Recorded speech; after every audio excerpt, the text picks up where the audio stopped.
Hello friends, welcome to iExamB. I'm Satakshi and I'm your English faculty at iExamB. And in this video, we will see a solved example of reading comprehension. अब आपको पता है कि हमारा concept पढ़ाएंगे, सबको सिखाएंगे series चल रहा है और इस सीरीज में हमने पहले डिस्कस किए कुछ रीडिंग कॉम्प्रिहेंशन के बेसिक्स और अब आज एक हम एग्जाम्पल डिस्कस करेंगे जिससे कि आपको एक क्लियर आइडिया हो जाए कि किस तरह के क्वेश्चंस एग्जाम में आते हैं रीडिंग कॉम्प्रिहेंशन पे बेस्ड और किस तरह से हमने अप्रोच करना है जब हम रीडिंग कॉम्प्रिहेंशन एग्जाम में रीड कर रहे हैं. ऑल्सो फ्रेंड्स, मैं आपको रीडिंग कॉम्प्रिहेंशन दिखाऊंगी एंड आई वुड सजेस्ट कि आप पहले स्क्रीन को पॉज करें और खुद उसको पढ़ें एंड ट्राई टू अंडरस्टैंड कि पैसेज क्या कहना चाह रहा है and then I will be explaining. आप प्ले करें उसके बाद वीडियो एंड देन आप टैली कर सकते हैं कि आपकी अंडरस्टैंडिंग और मेरा एक्सप्लेनेशन कितना मैच कर रहा है. सो आइए let's discuss now and before that let me remind you, अगर आपने चैनल को सब्सक्राइब नहीं किया है प्लीज डू सो दैट आप हमारे सारे के सारे वीडियोस देख पाएं और बेल आइकन जरूर दबाएं जिससे कि सब पोस्टेड वीडियोस का नोटिफिकेशन भी आपको जरूर मिले. तो चलिए फ्रेंड्स देखते हैं very quickly. Now this is the passage और अब मैं आपको सजेस्ट करूंगी कि आप पॉज करें and I will explain it to you. आप प्ले करके फिर सुनिएगा. तो इस पैसेज में कहा है the triumphs of science are best appreciated when they make human lives easier और सेफर और सिंपली ऑफर होप. मतलब साइंस के अचीवमेंट्स का एहसास तभी होता है जब वो ह्यूमन लाइव्स को इजी या बेहतर बनाए या एटलीस्ट इन सब की उम्मीद जगाए. ठीक है, तो आगे बात हो रही है the first ever WHO approved anti malaria vaccine की और कहा जा रहा है कि ये वैक्सीन का जो अप्रूवल है वो ऐसे ही अचीवमेंट में काउंट होता है. राइट, अगर आगे बोला गया है कि ये अप्रूवल एक बड़ा अचीवमेंट मार्क करता है मलेरिया से लड़ने के लंबे और कठिन प्रोसेस को और इससे अब मलेरिया कम फेटल होगा, मतलब उतनी डेथ्स नहीं होंगी मलेरिया से. राइट, सो ये बातें यहाँ पे बोली गई हैं. फिर आगे बोला है the vaccine that WHO has approved, जिसका नाम RTS है, has been used in pilot program so and so. तो यहाँ बोला गया है कि इस वैक्सीन को यूरोपियन मेडिसिन एजेंसी से ट्रायल करने का अप्रूवल मिला, जिसके बाद इस वैक्सीन को 2015 से अफ्रीका के बच्चों पे ट्राई किया गया है. फिर आगे बोला है this Triumph comes at a time of great scientific Endeavour and at a time when it was feared that the progress against malaria was flagging. तो मतलब ये जीत उस टाइम पे मिली है जब लोग मलेरिया वैक्सीन आने की उम्मीद धीरे धीरे खो रहे थे. राइट, फिर आगे बोला है कि with this vaccine which will significantly reduce the severity of cases and prevent deaths, hope has sprung anew that humankind might retard in its tracks a pathogen that has stalked so and so. यहाँ बोला है कि ये जो vaccine है malaria का भयानक असर और डेथ्स कम करेगी और साथ ही ये पैथोजेन जो मलेरिया कॉज करता है उसको फैलने से रोका भी जा सकता है, इसकी उम्मीद भी जगाई है. राइट, अब आगे और भी पैसेज है. वो कह रहे हैं जो WHO के डायरेक्टर जनरल हैं तो वो बता रहे हैं कि ये बहुत बड़ा अचीवमेंट है क्योंकि मलेरिया का बहुत भयंकर पैरासाइट था जिस पे ये वैक्सीन काम करेगी. राइट,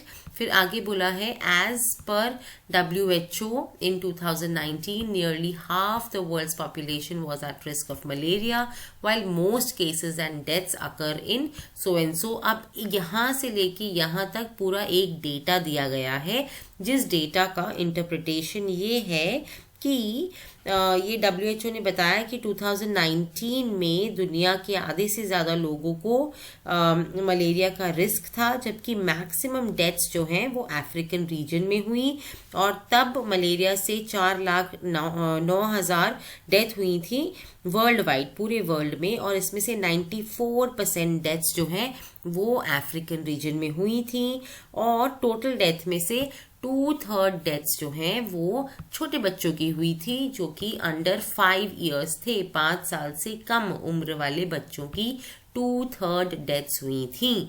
ठीक है, तो आगे बोला गया है that WHO said it was making a recommendation for use based on the key findings of pilot projects implemented in child health clinics in Ghana, Kenya and Malawi over 2 years.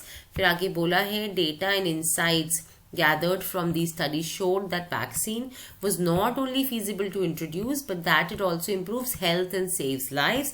Remarkably, it dashed equitable access to malaria prevention even during the COVID-19 pandemic, helping reach even hitherto unreached populations. तो यहाँ पे ये बोला गया है कि WHO जो है वो घाना, कीनिया और मालवी जो कंट्रीज हैं उसमें रिसर्च है। तो वहाँ 2 साल से रिसर्च चल रही है, उसके बेसिस पे वैक्सीन को यूज करने के लिए प्रॉपर इंस्ट्रक्शंस रेडी कर रहे हैं WHO वाले। और डेटा से ये पता चला है कि वैक्सीन को देना बहुत इजी भी है और ये वैक्सीन हेल्थ भी बेटर करती है, राइट। इनफैक्ट बोला गया है कि कोविड-19 में जब बहुत रिस्ट्रिक्शंस थे तब भी ये मलेरिया वैक्सीन इजीली ऐसी जगहों पे पहुंचा दी गई थी जहां आम तौर पे आसानी से पहुंचना बहुत मुश्किल था। ठीक है, आगे बोला गया है while further steps are taken to manufacture, fund and roll out the vaccine to nations affected by malaria, maintaining equity of access is key, so and so। यहाँ बोला जा रहा है कि वैक्सीन को बनाने और पीड़ित देशों तक पहुंचाने के लिए काम किया जा रहा है, पर मेन टास्क होगा कि सबको बराबरी से ये वैक्सीन मिले। और WHO के डायरेक्टर जनरल ने कहा कि वैक्सीन सबको देने के लिए काम चल रहा है, पर हम सबको मलेरिया से बचाव के तरीके छोड़ने नहीं हैं। मस्कीटो बेड नेट्स वगैरह बांटने हैं अभी भी। और मलेरिया होने पे जो ठंड लगती थी जिसको रिगर्स बोला गया है, चिल्स थे, उनसे हमें अब लड़ने का तरीका हमें मिल गया है, पर अब हमें इस अजूबे को साइंस लैब से लोगों तक जल्दी और सूक्ष्म रूप से पहुंचाना है। तो ये इस पूरे पैसेज की अंडरस्टैंडिंग है, ये इस पूरे पैसेज में कहा गया है। अब आइए क्वेश्चंस देखते हैं। तो यहाँ क्वेश्चन क्या कह रहे हैं, What according to the passage are the features of the new vaccine। ठीक है, यहाँ पे हमें 3 ऑप्शंस गिवन है। It will make the cases less severe, it will prevent fatality, it will reduce the rate of infection। ठीक है, अब हम देखेंगे हमारे पैसेज में यहाँ लिखा है कि with this vaccine which will significantly reduce the severity of cases and prevent deaths। ठीक है, तो साफ साफ बोला गया है कि ये केसेस को लेस सिवियर करेगा और डेथ्स को प्रिवेंट करेगा। ठीक है, तो इसमें ऐसा कुछ नहीं कहा गया है कि वो रेट ऑफ इन्फेक्शन को रिड्यूस करेगा, ये सच्चाई नहीं है। सच ये है कि केसेस को लेस सिवियर करेगा, इन्फेक्शन तो होंगे पर उन इन्फेक्शन से डेथ होने के चांसेस कम हो जाएंगे, राइट। तो हमारा सही आंसर क्या होगा यहाँ पर, ऑप्शन डी जो है only A and B. Alright, देखिए the sentence says here with the advent of the vaccine people are optimistic about controlling the spread of the Malarian parasite। तो यहाँ साफ साफ लिखा गया है कि जो वो पैथोजेन है मलेरिया जो कॉज करता है उसके ट्रैक्स को रिटार्ड कर सकते हैं ह्यूमन काइंड, इसकी एक होप आई है। Alright, so the correct answer is that it is definitely true, ये ही इस स्टेटमेंट में भी कहा गया है। ऑलराइट, सो इस तरह हमें क्वेश्चंस एग्जाम में भी आएंगे, जो हमें क्वेश्चन यहाँ पूछा गया है वैसा ही हमें उससे रिलेटेड इंफॉर्मेशन हमें पैसेज में ढूंढनी है और फिर देखना है कि ये वाली स्टेटमेंट या तो डेफिनेटली ट्रू होगी या डेफिनेटली फॉल्स होगी, या हो सकता है कि 100% ट्रू नहीं है पर ट्रूथ की तरफ इंक्लाइन कर रही है, तब वो प्रॉबेबली ट्रू हो जाएगा। Again I will repeat in English, if the information is not completely true but it is inclining towards truth, right, then we will choose the option probably true, and if the inclination of the statement is towards false but it is not completely false, then it will be probably false. All right, now moving ahead, again fourth question देखते हैं. It says which of the following statements is correct according to the passage. तो यहाँ बोला गया है कि हमें 4 statements दी गई हैं और हमें देखना है that which of this statement is correct. Okay, अब पहली स्टेटमेंट कह रही है malaria vaccine was rolled out after 5 years of successful research. तो यहाँ साफ साफ बोला है कि 30 years लग गए. सो हमारी जो फर्स्ट स्टेटमेंट है वो फॉल्स है. नेक्स्ट हमारा जो था बोला गया था ऑप्शन था regarding children under the age of 5. तो यहाँ बोला है children under the age of 5 are most vulnerable group. ठीक है, यानी कि उनको बहुत इजीली अफेक्ट हो गए वो मलेरिया से. ठीक है, तो इससे हमें पता चला कि हमारी जो फर्स्ट 2 स्टेटमेंट्स हैं वो इनकरेक्ट हैं, क्योंकि यहाँ ए में बोला गया है कि 5 साल बाद मलेरिया वैक्सीन आ गई, हालांकि 30 years लगे कम से कम. और बी कह रहा है कि जो 5 साल से कम उम्र के बच्चे हैं उनको बहुत कम इफेक्ट पड़ता है मलेरिया से. ये कंप्लीटली फॉल्स है, क्योंकि यहाँ लिखा है children are most vulnerable group affected by malaria. ठीक है, तो ए और बी हमारा रॉन्ग हो गया. थर्ड में कहा है कि इंसेक्टिसाइड ट्रीटेड बेड नेट्स जो हैं वो उनके बारे में बोला है कि वो जो है मोस्ट इफेक्टिव सोल्यूशन है. बट ऐसा कुछ यहाँ नहीं बोला गया है पैसेज में. यहाँ केवल बोला है कि अभी देने हैं, आपको कंटिन्यू करना है देना, राइट. तो मोस्ट इफेक्टिव क्योर की बात नहीं करी है इंसेक्टिसाइड ट्रीटेड बेड नेट्स के बारे में. तो दिस इज ऑल्सो रॉन्ग. और अब ये वाला देखिए कि हमारा डी होगा कि नन ऑफ दीज होगा. तो यहाँ बोला है the Malarian infection has a feature of unpleasant cold feeling which can now be eradicated by the new vaccine. Alright? तो अब जैसे बोल रहे हैं न्यू वैक्सीन से हट जाएगा एक अनप्लेजेंट कोल्ड फीलिंग. तो यस, यहाँ पे दिया है कि रिगर्स होते हैं जो चिल्स हैं, जो कि ठंड लगती है और एक कैरेक्टरिस्टिक है इस इन्फेक्शन के. ठीक है, तो हमारा डी जो है वो एकदम करेक्ट आंसर है. And this is how we reach to our correct answer, right. So अपने एग्जाम में भी आप ऐसे ही सॉल्व करेंगे. ऑल्सो फ्रेंड्स, आपने देखा होगा कि एक ब्लैंक है पैसेज में. आजकल ये ट्रेंड है कि जो पैसेज है आपको उसमें पहले सिर्फ वोकैबुलरी बेस्ड क्वेश्चन आते थे, सिनोनिम एंटोनिम. अब ऐसा नहीं है, अब बाकी क्वेश्चंस भी आपके आने लग गए हैं. जैसे कि आपको एक फ्रेजल वर्ब हाईलाइट करके पूछ लेंगे उसका मतलब, या आपसे पूछ लिया जाएगा जैसे हमने ब्लैंक दिया है यहाँ पे, पूछ लिया जाएगा कि उस ब्लैंक में कौन सा वर्ड आता है, राइट. तो इस तरह के क्वेश्चंस हैं. जैसे कि यहाँ हमने डाला है विच of the following words appropriately फिल्स the blank A given in the passage.